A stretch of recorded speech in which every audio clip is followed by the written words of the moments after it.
Yeah, we do forget things. Have you ever found yourself in a situation in which you have to change a company, change an organization? Well, it doesn't have to be big. It can be a small organization, it can be a club, it can be a group of friends. Have you seen how difficult that is? How tough?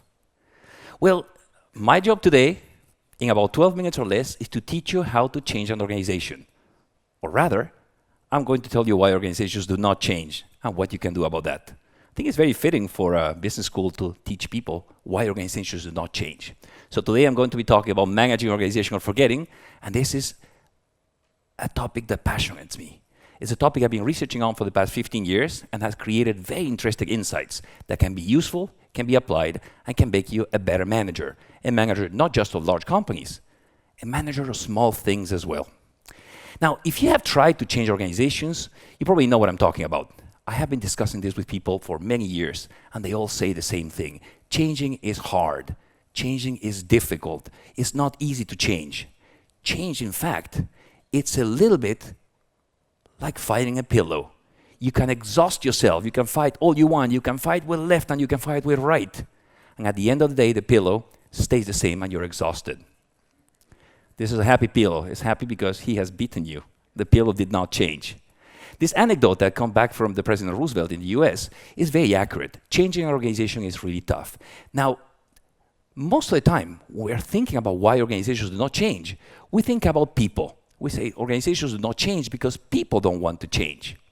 Well, I wasn't happy with that explanation. I don't think it's a very good explanation because it turns out that depending on the context, we are really willing to change. And if the context changes, we don't want to change. It turns out that all this insight came to me thanks to my grandmother. My grandmother one day invited me to see her, and as a good grandson I am, I went to see her, and she looked tired. So I said, Grandma, what's wrong with you? You look tired. Oh, she said. Yeah. This woman who had survived the war and had lived for many years, she was really complaining to me, oh, I'm tired because I had to stay awake until 3 in the morning to watch TV. I'm sorry? Well, there was a show I wanted to see, and it turns out it was at 3 in the morning. Grandma, have you ever heard about taping the show? There is a machine that does that. In fact, you have the machine down there. Do you want me to teach you how to use the machine so you don't have to stay awake until 3 in the morning? No, you know what? I'm too old for this. I can't do it. You say, okay, well, suit yourself. Either you stay awake or you learn how to use the machine. She would not use the machine. She would not learn because she felt that she didn't want to learn. Okay, fine, Grandma. Now, a few years later, the same grandma, older of course, calls me and says, you know, little Pablo, I have a question for you. Okay, what is it, Grandma? Have you heard of the internet? Yeah, I think I do, yeah. Can you tell me what it is? Well, it's many computers connected, Grandma. Oh, and is it true that you can do things on the internet? Yeah, Grandma, that's the idea of client server. Oh, is it true that you can talk on the phone on the internet? Yeah, well, it's not really a phone, Grandma, but yeah, you can do that. That was pre-Skype. But you can talk on the phone.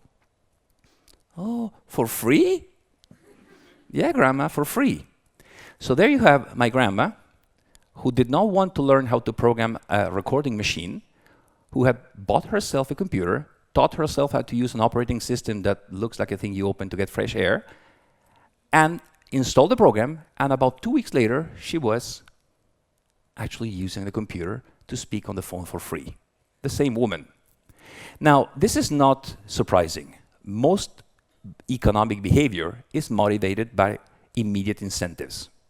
When you have the right incentives, people do change. When you don't, people don't change. So the question of why organizations do not change is more linked to the type of things that the organization is and what it does to people than to the people in the organization. People who are really flexible and willing to change in their private life, they become stable and rigid in the organization. And that is what I want to discuss here with you today. Now, this topic has been published by a bunch of people and has been essentially listened to by managers. And they keep telling me the same story. Doing something is not particularly difficult in an organization. What is difficult is to keep doing over and over again. Doing something new, finding a new idea, is not really tough. What is tough is to get the idea to stick in the organization, especially when this idea is new and radical. Now, in case you haven't seen it, my grandma was very proud, so let me just do that. And what I want to do today with you guys is very simple to explain to you why changing in an organization is tough. And we have found with a colleague of mine, we have been doing this research for a number of years, and we found that in fact there are 4 factors, there are 4 things that explain why change is so difficult in an organization, and why, if you want to bring something new, well, you have to do something to the old, as I will argue in a second. The first thing we found is that organization, in fact, is a collection of assets, things, objects. Now, we tend to believe that we are rational human beings, we are superior to things. Things are just things. I have a mind. I am a human being. But it turns out that most of the time we are the objects of things. We are the slaves of things. I could ask you a simple question. Where do you buy your food? Well, where do you buy your bread? And you would say probably, well, not far away from home. And it makes sense. You're not going to go very far to buy your food. It turns out that you bought your apartment, or you rented the apartment, or you went to a residence if you're still in school, and the residency decided where you're going to buy your food. You don't go to the other side of the city. Well, assets work that way. Once we have things, it becomes very difficult for us to get rid of the things. The things that we have shape our behavior. There's a whole stream of thought that calls about the materiality of things, how the things that we use, in fact, shape our behavior, and by shaping it, prevent us from doing very different stuff. This is very, very interesting, especially in organizations. Now, only in the mind of accountants, $1 million in cash is the same as $1 million in a machine. If you have the cash, you can do a lot of things. Once you have the machine, you can only do the things that the machine lets you do, nothing else. You can, of course, sell the machine, but it's not the same story. To make things worse, assets are never used randomly. In fact, they're used following a series of routines. Now, routines may look like a little bit complicated, but in fact, they are the procedures, the step that we have to use those routines in a practical way. Now, you cannot use the assets any way you want. You cannot get to the company anytime you want. Most companies will tell you that from 10 o'clock, we're closed. You cannot work at 11, or you cannot work at 3 a.m. You have to come to work at 9. Well, those are the routines. They don't have really to do with the assets. They have to do with the use of the assets. Of course, that prevents change because the routines are what they are, and in some cases, they're very difficult. To make the thing even more complicated, organizations are not just assets and routines. They're connected to the structure. And structure, to make it very simple, is the way to divide hierarchy. Who is the boss of whom? She's my boss, and I'm the boss of this guy. And who does what? I'm in charge of organizational forgetting, you are in charge of marketing, and she's in charge of finance. Well, the structure obviously implies definition of power, divides power in a certain way, and by doing so, prevents organizations from changing. The last thing then is something more fluffy. Important, but fluffy, and it has to do with the culture of the organization.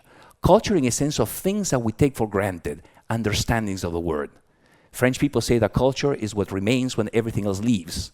And that is true to a certain extent. Culture is the way we understand the things we do in the organization, who we are, why we are here, why we are doing what we have to do. Now, it makes sense now. If an organization is this, anything new that doesn't fit with this is going to have a hard time. So what do successful managers do? Well, they do 2 things. The first thing they do is they understand that organizations are a cars. They have a cars. They have culture, they have assets, they have routines, and they have a structure.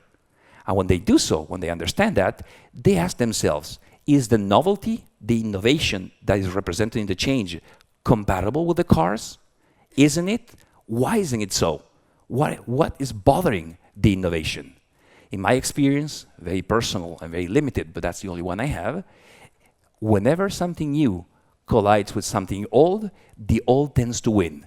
So as a manager, as a person in charge of change, you have to take into account not just the new, you have to take into account the old, you have to take into account the cars. That way, you can actually increase the chances that your cars, that your change efforts are going to have an impact in the organization. But that doesn't happen. Most managers are so excited, so passionate about the new. We like the new so much. And sometimes we despise the old, that we are unable to understand that the old still has roots. And the roots are very deep, much deeper, ladies and gentlemen, than the new. So you have to act on that. You have to take your energy, all the energy you have, and work not just on thinking about what you want to impose to the organization, how the new organization has to be, you have to work on forgetting. And forgetting, of course, is a metaphor.